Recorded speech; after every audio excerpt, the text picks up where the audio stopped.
2, 1, go. Assalamualaikum warahmatullahi wabarakatuh. What is up my good people? Okay, kita sekarang berada di KLCC. Baru saja lepas menonton filem POLIS EVO 3 arahan Syafiq Yusof. Thank you kepada Astro Show sebab menjemput kita ke malam Gala Night filem POLIS EVO 3 ini. Yeah. Kita kat mana sekarang? Kita kat mana? Kita kat KLCC. Tak payah tengok. KLCC guys, aku dah belanja. Okay. Nak juga. Aku rasa kau buat macam tu tadi yang sorry hilang. Lagi. Okay. Orang kata ada?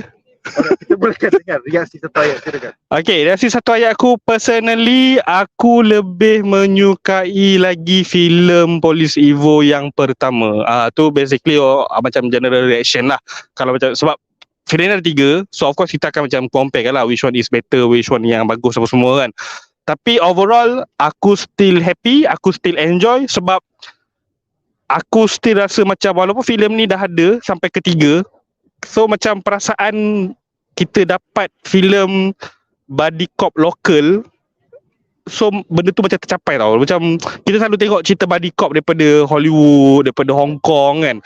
Now kita dapat yang lokal punya and they give it very proper. Kita rasa all the attachment, apa benda semua tu.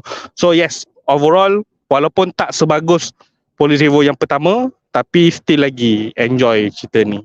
Nice. Alright, seterusnya kita akan sama seterusnya 3 benda yang anda suka tentang filem ni. Silakan. Okay, benda yang pertama yang aku suka dalam filem ni is basically the performance of the actor. Walaupun sebenarnya performance diorang ni ada juga yang hit and miss, especially for Shahnaz Ahmad. Shahnaz Ahmad sebagai villain dalam ni ada setempat yang bila dia beremosi agak sampai emosi yang dia cuba sampaikan tu. Ada part bila dia cuba untuk membawa dia punya personifikasi sebagai seorang villain, kadang-kadang it feel a bit weird, a bit macam macam over the top sikit, tapi masih lagi terkawal. Untuk watak Chazi Sam dan juga Zizan Razak, so memang tak boleh disangka lagi, dia punya chemistry dah dapat dirasai sejak daripada filem yang pertama lagi. Okay, tu yang pertama yang aku suka. The second one yang aku suka berkenaan filem ni is the macam shot dia lah, dia punya directing style dia lah. Basically Syafiq Yusof adalah one of director yang memang aku sangat suka dia punya directing style. Kadang-kadang macam kalau kita tengok filem-filem dia sebelum ni pun memang nampak dia ada stylized punya style directing, dia punya identiti dia. Dan kalau macam ada cerita yang tak bagus pun, maybe on the writing part, but the direction punya part tu still okay lagi sebenarnya. Sama juga macam filem ni. Mungkin filem ni a bit different sikit, bukan dia different, a bit okay sikit daripada dia punya arah-arah yang sebelum ni, mungkin sebab the writing tu bukan daripada dia. Dia buat kerja external, dia buat kerja outsource. Macam tu. Dia macam diupah untuk direct je filem ni. Skrip dah ada, production dah ada, tinggal dia nak masuk, bagi kerjasama, scope production pun masuk, dia jadi director, dia shoot. So aku suka dia punya directing style dekat dalam filem ni. And then the third one is the action. The action is not bad actually. Walaupun ada setengah action tu macam contohnya yang time car chase dekat jalan raya a bit macam nampak lame sikit. Tapi yang lain-lain macam contohnya macam one on one combat, semua tu very cool. Credit to Farali Khan, dia one of the martial arts female dekat dalam filem ni. Dia pun memang martial art person juga. Memang hot gila. Aku rasa kalau dipanjangkan satu babak scene dia bergaduh tu macam lagi bagus lah. Tapi sebab dia bukannya fokus utama untuk filem ni, dia macam supporting actor. Sayang lah dia punya watak tu tak diutilize betul-betul kan. Sebab dia memang fokus pada Chazi Sam, Zizan Razak dengan Shahnaz Ahmad dan Nurul Danish. Yang lain-lain tu memang just macam supporting je. Syafiq Kyle, Douglas Lim, Fauzi Nawawi, semua tu macam supporting but nothing more. Dia punya supporting tu nothing more, tak lebih daripada apa-apa. But apa yang setiap kali macam diorang muncul tu nampak macam berkesan jugalah dengan scene-scene yang dia ada. So yes, the action dalam ni memang quite good, quite nice. Alright, dengan itu kita ke segmen kita yang seterusnya, top 3 hits. Ada apa-apa yang perlu diperbaiki? Okay, aku rasa satu, kalau filem ni bila dia filem ketiga, maksudnya filem ketiga ni akan ada macam event yang something lebih big, lebih besar daripada sebelum ni. So bila filem pertama dia buat berkenaan dadah, okay, it's good berkenaan dadah. And then lepas tu filem kedua dia buat berkenaan terorisme. Terorisme tu dah besar dah sebenarnya. And then lepas tu dia pergi ke yang ketiga is about revenge. So aku rasa macam the revenge plot dekat dalam filem ni agak small dia punya scale nak compare kepada filem yang kedua. Dia lebih personal, dia lebih simplified. So aku dapat rasakan yang macam filem yang ketiga ni patutnya dibawa ke filem kedua. Filem kedua yang berkenaan terorisme tu yang patut dibawa ke filem yang ketiga sebab the stake is really high dekat dalam filem yang ketiga tu. Dia bermain dengan terorisme dan ada juga pasal kerjasama dengan negara Indonesia apa semua. So dia dah macam bukan polis dah. Dia dah jadi macam memang national threat dah benda tu. Macam yang untuk filem yang kedua ni, filem ketiga ni dia lebih kepada macam personal threat. Filem yang pertama dia lebih kepada macam the community punya threat pasal dadah apa semua kan. So kena tengok level-level dia. So ibaratnya kalau dah tengok yang kedua, the level tu dah macam tinggi. So tiba-tiba filem ketiga kau lowerkan balik benda tu. But yalah aku faham lah, maybe sebab dia nak kata macam tak semestinya berkaitan dengan revenge. Dia tak high dia punya stake, mungkin dia lebih deep lagi, sebenarnya lebih terkesan lagi compare to terorisme apa semua kan. But itulah apa yang aku rasa yang filem kedua tu sebenarnya patut jadi filem yang ketiga. And then second yang aku agak tak suka, dia punya jalan cerita tu, dia punya macam the simplified punya jalan cerita tu lah, very very simple. Ada scene-scene yang macam aku rasa dia smart, nampak smart, tapi dia tak betul-betul utilize the plot tu. Macam plot dia tu boleh pergi lagi setengah jam tau. Macam tu aku rasa tau.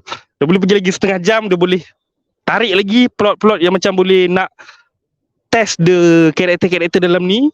Tapi sampai kat penghujung tu, I don't know, is it rushing something like rushing jugalah rasa. Shanas tu boleh jadi bangsat. Dia boleh jadi lagi Shanas boleh jadi, yes, itulah aku kata. Dia kena utilize lagi watak Shanas sebagai villain. So dekat hujung tu tiba-tiba macam dah habis. Itu macam senang benda tu. Walaupun benda yang senang ditunjukkan tu penuh dengan intensity lah. So that is apa yang aku suka. Dia punya directing style. Dia pandai tunjukkan benda-benda simple ni nampak satu konflik yang complicated, satu intensity yang sangat-sangat intense lah bila rasa. Tapi sebenarnya jalan cerita dia simple je. And then the third one yang aku agak kurang berkenan is that apa lagi rasa tak ada apa sangat kot. Just macam the overall yang aku tak suka tu just itulah yang dua tadi tu. Dia dah macam concludekan the hate yang aku tahu apa berkenaan dalam filem ni. Dua soalan bonus daripada penonton di rumah. Ya. Pertama adalah daripada Fight Keep It Low-Key yang bertanya, berdasarkan rumor, adakah filem ini memberi satu konklusi atau ending kepada franchise POLIS EVO ataupun sebaliknya? Yes and no. Dia macam ada nak bagi conclusion, tapi kalau macam contohnya tiba-tiba diorang dapat duit banyak untuk filem ni, tiba-tiba nak bawa filem keempat, tak ada masalah. Nak bawa filem keempat tak ada masalah. Sama macam Bad Boys lah. Bad Boys kan, boleh datang balik. So cadangan aku kalau diorang nak buat benda ni, tunggu lagi 5 ke 10 tahun. So diorang dah ada family, diorang dah ada anak, diorang dah tua sikit, old school, datang balik POLIS EVO 4. Otai lah berbisa. Seterusnya Adrian Tan bertanya, adakah watak Douglas Lim seperti watak arwah Harun Salim Bachit di dalam POLIS EVO? Douglas Lim sikit. Kalau Harun Salim Bachit tak salah aku yang filem POLIS EVO first, dia macam very leader kan. Dia macam ketua sikit kan. Yang detect juga kan. Yang untuk watak Douglas Lim ni dia lebih kepada tech, lebih kepada IT. So dia tak berapa sangat lah. Tapi dia tech support. Yup. So tak berapa sama sangat lah. Alright, so dengan itu kita ke segmen terakhir kita, iaitu rating. Okay, rating aku untuk filem ni per 10 aku boleh bagi sebanyak 7.5 per 10 bintang. Alright. Filem ni akan ditayangkan pada 25 Mei 2023, minggu depan, hari Khamis. So stay tune. Alright, dengan itu kita ke... Okay. Silakan. Siapa lagi dulu? Syafiq Yusof. Salah. Syafiq Azali. Tak. Okay. Saya. Hello. Sai. Salam perkenalan. Saya sila perkenalkan diri. Okay. Alright, salam perkenalan. Saya Ali daripada Brothers Ali. YouTube channel. Okay, YouTube channel saya kami Brothers Ali. Alright. Eyeline tu kat sini. Okay. Alright. So, Alright. reaksi satu ayat silakan. This is the cleanest out of the three in the entire trilogy so far. The cleaners ya. Yep. Clean macam mana tu? Okay, clean dia sebab cerita dia macam, you know, when you have like a mix of like CGI, you know, some camera work problem here and there, and then like you know, even in the first one is like the director is a music video director mostly. So bila dia direct cerita tu, some things are a little bit cheesy, macam shot yang mahal yang kereta terbalik dia tunjuk banyak kali. Compared to this movie, the Syafiq ada impact lah. dia vehicle dia hancur lagi dahsyat, tapi shot dia lagi clean, dia tak ulang banyak kali. It feels way less cheap. Cool. Dengan itu kita akan ke top 3 likes. Silakan. Alright. Top 3 likes. Yang pertama, saya suka cerita ni sebab dia punya shots. Okay, saya akan loose sikit pasal term ni, shaky cam. So bagi saya look at it as like a technique, and I know there's like maybe a functioning camera where you can do that artificially, or you can move the camera on your own. But looking at just the camera moving, whether or not is artificial ataupun orang tu buat dengan sengajanya, saya rasa dekat dalam cerita ni dia ada, tapi dia bukannya jenis yang menyakitkan hati macam mat kilau semua tu. Dia jenis yang done tastefully, yang saya terkejut sebab saya benci shaky cam tu, depan saya rasa macam censorship, saya tak nak wujud dah, tapi cantik dia buat. So memang and then there's like the shots mostly interior kat sini, dan juga exterior, and it's like liminal spaces yang tempatnya macam tak besar sangat, you know, banding dengan skala POLIS EVO kedua, tapi dia punya shot dia memang lagi steady, and yeah, it's selective. Dia banyak static shot dan wide shot untuk scene-scene yang macam tu, tapi bila aksi ada pan, ada juga yang shaky cam je saya cakap tadi tu, but done very tastefully, in the sense that I can actually see what's going on, and I can like, hey, if you know how to use the technique, go on. Just because it's not my cup of tea for the most part doesn't mean you can't do it good. They do it good this time. So kudos on Syafiq Yusof. Yeah, that's point 1. Okay. Alright. Point 2 will be the spacing. Okay, for one, I like the fact that dia bagi ruang, contohnya macam komedi dia. Komedi dia tak banyak, and usually, you know, I don't want to repeat what people keep saying about a certain franchise or whatever, but instead of like jokes like that, you know, where something happen and someone make a joke, something happen and someone make a joke, every scene feels light. Instead of that, in this movie, dia bagi spacing. Dia dekat awal-awal movie tu dengan dekat hujung-hujung, which makes a lot of sense, and dia tak kacau the overall story. And then saya suka macam dia ada a bunch of characters, new characters, yang jadi macam support characters, and diorang bukan hantar orang punya audition tape dekat sini. Tak ada orang yang nak you know, nak curi spotlight daripada Vin Diesel semua, tak ada gaduh-gaduh kan, macam The Rock. Nasib baik dia dah berbaik, bagus. Diorang macam diorang ada, and then diorang serve their purpose. Still in the heart, still Kai dengan, you know, Kai dengan Sunny. So kira macam it feels like Civil War, you know, Civil War, where there's like a bunch of chaos, still in the center is Cap dengan Kaki, which is interesting, man. That's really good storytelling like that. Okay, and with that, saya cakap tadi pasal heart kan, cerita ni memang sangat ada heart. It really focuses this time around on Kai. Kalau kita tengok, yang pertama dia fokus kat dua-dua sebab introduction to the both the characters. And second, dia bagi dekat dia bagi dekat Sani.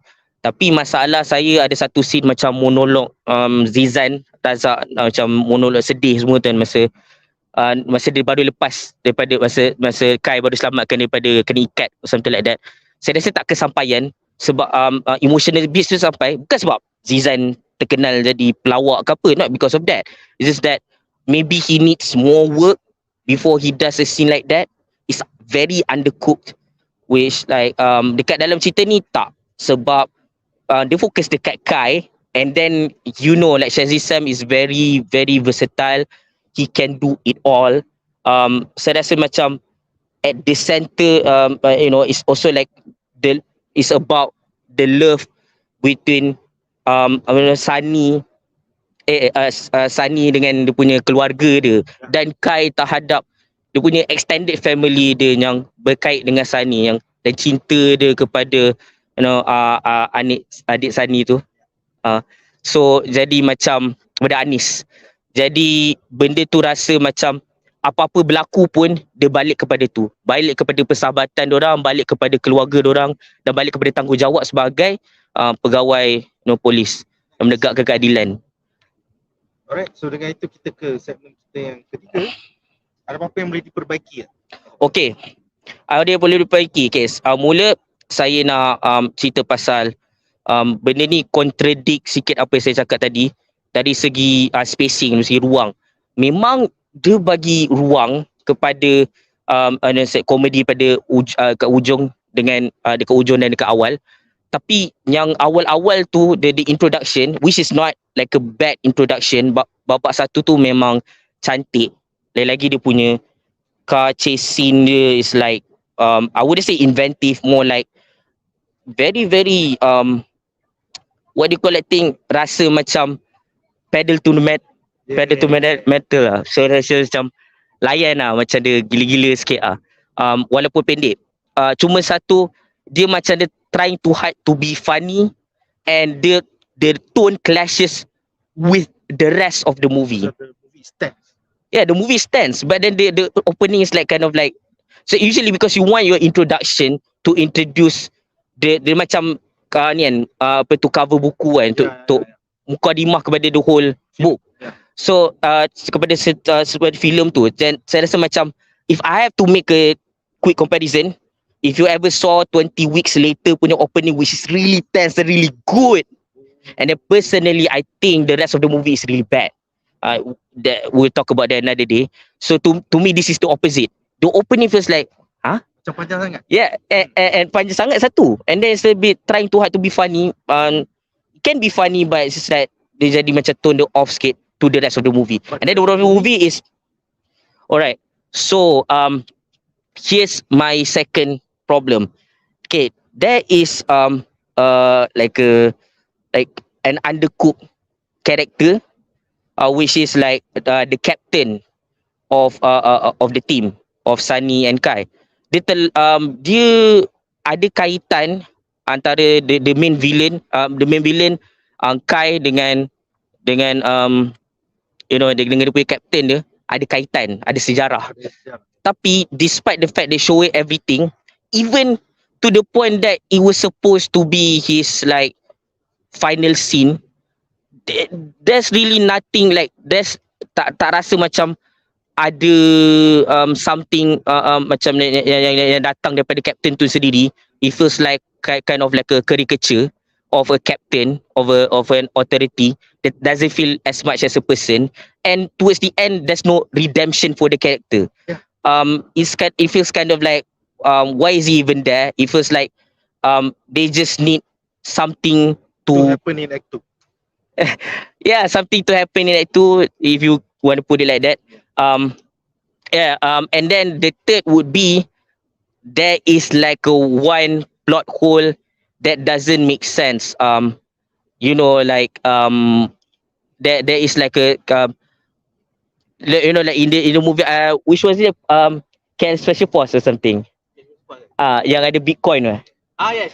Yeah, it's kind of weird because Bitcoin is all digital, and then they want to save this briefcase of Bitcoin supposedly, which doesn't make sense. And then yang best kat cerita tu dia cakap, oh saya tak boleh terangkan sebab awak takkan faham. Memang It's a thumb drive. Kalau thumb drive makes sense. I don't know man. Big wallet, it's a thumb drive. Yeah. It doesn't need to be a briefcase, it just needs to be a thumb drive. Yeah, it's kind of weird why they tak, since it's digital, they don't put it on cloud and then make it encrypted somewhere. It's like very convoluted. So just like that, there's like a specific thing, you know, which I don't want to spoil.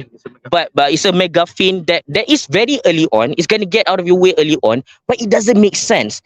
Like if you watch The Wire and things like that, you know what is going to be there. Even Better Call Saul, even like a big part of Better Call Saul, you know, something to do with the side hustle of Jimmy McGill or something. The way they handle that device or devices, it doesn't make sense. Like it feels kind of dumb. Like criminals wouldn't do that. In fact, nobody would do that. How they handle that thing. So I think those are the only problems that I see. Kind of nitpick because I don't see much problem with it. Because for the final segment, the rating. Kita ada soalan bonus. Wah, ada soalan bonus sebelum rating. Okay, fine. Penonton ada 3 soalan bonus. Oh, okay, nice. Okay. Alright, soalan pertama daripada Muhammad Hanis ya. Ada post credit atau mid credit tak? Oh, tak ada. Tak ada. As far as I know, tak ada. Seterusnya Fat Keep It Low-Key bertanya, ada tak favourite act? Either act 1, act 2, act 3 atau full opening yang bagi wow factor? Oh, saya wow factor have to be act 3. Because actually I kind of disagree with Hadi a bit. Because to me the scale doesn't mean oh ya kalau ni berlaku beam in the sky lepas ni kena ada letupan kat tempat lain. To me I like the Mission Impossible approach where the threats are different each time and based on how you handle it, you know, it can work, you know. To me they handle it pretty well even though the scale is way smaller than the second movie. So it feels like kind of, like I say, it's hard. So it's kind of personal. And at the same time it's kind of like ada berkaitan dengan a bunch of people at the same time. So because of the clashing between whether you save you and your family or you save other people, I think that one makes it kind of interesting in a way. Dia macam because Joker punya scene from Dark. yeah, macam Joker punya scene macam The Dark Knight, the choice. But the difference is here, like the villain dia macam what if Joker bukan pengecut, what if Joker ni angkat senjata, and I kind of like what they do with the villain, which okay, specifically I have problems with a lot of henchmen. For example, if we take see in older movies, there's like a bunch of like ninjas and people keep fighting them, and as ninjas are supposed to be scary based on like the folklore, but then when you see them in the movies, they just come and get beaten down just by one shots. So I think what's the point if they're there if they're not going to do anything? So I think Police Evo does a great job, and like I think it's kind of a risky move how they handle the third act. And again, it's done very clean, and everything from the action to the emotional beats, it's hard hitting, man. It's like in the feels. Alright. Third question. Segmen terakhir kita. Yeah, you just said the question. Popo. Oh, Popo. Alright. Alright, so kita Okay. sekarang di rating. Rating anda. Rating saya 8. 8. 8 because it's very clean. 8 out of 10. Again. Alright. The score I would give Police Evo 3 8/10. It's very clean, and usually I would give that score to like a movie that I think is like going on the side of greatness but not perfect. Alright, so itu saja untuk malam ini. Itu saja untuk malam ni. Terima kasih kerana menonton. Terima kasih kerana menonton. Majulah fandom untuk negara. Majulah fandom untuk negara. Bye guys. Bye. Ending in